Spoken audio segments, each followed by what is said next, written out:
জামাতের লোকজন তারা বাড়িতে বাড়িতে গিয়ে কার বাড়িতে ঢাকা বিশ্ববিদ্যালয়ের তার ছেলে তার মেয়ে তার ভাই বোন ভোট দিয়ে তাদেরকে অনুরোধ করতেছেন যে ধর্মের পক্ষে হলে আপনি এখনই একটু জামাতকে ভোট দিন, যে শিবিরে যে মনোনীত প্রার্থী সাদিক কাইয়ুম কিংবা ফরহাদকে ভোট দিন, শিবিরকে ভোট দিন। আমরা দেখেছি নির্বাচন কমিশন কারোর সাথে আলাপ আলোচনা না করে কিন্তু তারা মনোনয়নপত্র উত্তোলনের দিন বাড়িয়েছেন। এই নতজানু নির্বাচন কমিশন নিজে গিয়ে পৃষ্ঠগুলো তারা নিজেরা তুলেছেন। আমরা এমন আহামুখী কাজ করবার নির্বাচন কমিশন থেকে আমরা দেখেছি।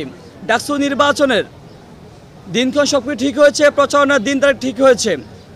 গত বেশ কয়েকদিন যাবৎ আমরা প্রচারণা করেছি, বিভিন্ন প্রার্থীগণ প্রচারণা করেছেন, বিশ্ববিদ্যালয় নির্বাচন কমিশন প্রচারণা কিছু আচরণবিধি সেট করে দিয়েছেন। আমরা আমাদের জায়গা থেকে সর্বোচ্চ চেষ্টা করেছি বিশ্ববিদ্যালয়ের বেঁধে দেওয়া আচরণবিধি সেগুলো মান্য করে প্রচারণা চালানো। কিন্তু আমরা এক্ষেত্রে কিছু অসঙ্গতি দেখেছি অন্যান্য প্রার্থীদের থেকে, অন্যান্য সংগঠন থেকে, অন্যান্য দল থেকে। সেটা যদি আমি এক এক করে বলি, প্রথম কথা হচ্ছে নির্বাচন কমিশনের বেঁধে দেওয়া আচরণবিধি ছাত্র দলের জিএস পদপ্রার্থী তিনি ব্রেক করেছেন। কিন্তু আমরা দেখেছি নির্বাচন কমিশন কারোর সাথে আলাপ আলোচনা না করে কিন্তু তারা মনোনয়নপত্র উত্তোলনের দিন বাড়িয়েছেন।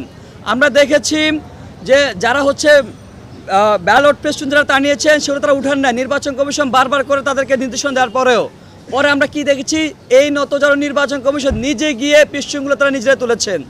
আমরা এমন আহামুখী কাজ করবার নির্বাচন কমিশন থেকে আমরা দেখেছি।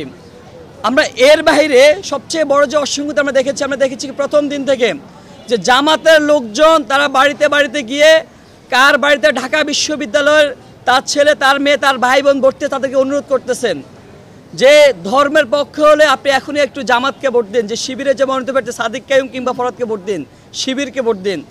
আমরা দেখেছি জামাত কিংবা শিবির তাদের প্রতিষ্ঠানগুলোকে কীভাবে কাজে লাগিয়ে শিক্ষার্থীকে ইনফ্লুয়েন্স করতেছে। আমরা দেখেছি ফোকাসকে কীভাবে কাজে লাগিয়ে প্রায় 3700 শিক্ষার্থীদের মিলন মেলা তারা তৈরি করতেছেন। সেখানে আবার প্রধান গেস্ট থাকেন শিবিরের প্যানেলের ভিপি পদপ্রার্থী প্রধান গেস্ট থাকেন। এটা যদি হয় অবস্থা, আমরা মনে করি তাদের নৈতিক সমর্থন তারা হারিয়েছেন। আমরা দেখেছি জামাতের নেতাকর্মীরা কীভাবে টিএসসি দেশে বসে থাকেন। আমরা দেখেছি বিএনপির নেতাকর্মীরা কীভাবে টিএসসি দেশে বসে থাকেন। আমরা দেখেছি বিএনপির নেতাকর্মীরা কীভাবে বাড়িতে বাড়িতে গিয়ে অনুরোধ করতেছেন, নির্দেশনা দিচ্ছেন, বারবার করে ক্ষেত্র বিশেষ মনে হচ্ছে একটু বিরূপ মনোভাব তৈরি করতেছেন যে ছাত্র দলের মনোনীত প্রার্থীকে ভোট দেওয়ার জন্য। আমরা মনে করতেছি এটা স্পষ্টতভাবে আচরণবিধি লঙ্ঘন এবং নৈতিক সমর্থন তারা হারিয়েছেন। আপনারা দেখেছেন, আজকে আমরা দেখেছি যে আমি প্রচার করতে দেখেছি যে জামাতের কয়েকজন ব্যক্তি তারা দেখলাম হচ্ছে শিবিরের প্রচারণা করতেছেন ক্যাম্পাসের মধ্যেই। কিন্তু আমরা দেখেছি, দেখেন আমরা যখন হলগুলোতে প্রচারণা করতে যাই তখন দেখি যে আমাদের সামনে থেকে শিক্ষার্থীরা গেট দিয়ে দল বেঁধে বের হচ্ছেন, লেগুনে ভাড়া করে নিয়ে এসে শিক্ষার্থীকে নাজিরা বাজার নিয়ে যাচ্ছেন। আমরা আবার যখন দেখি আবার বের হওয়ার সময় থেকে আবার তারা নিজে খেয়ে আসছেন, আবার এক পোটলা নিয়ে আসছেন আশা করে। আমাদের মনে হচ্ছে আমরা কি হলগুলোতে যাবো প্রচারের জন্য নাকি নাজিরা বাজার যাব।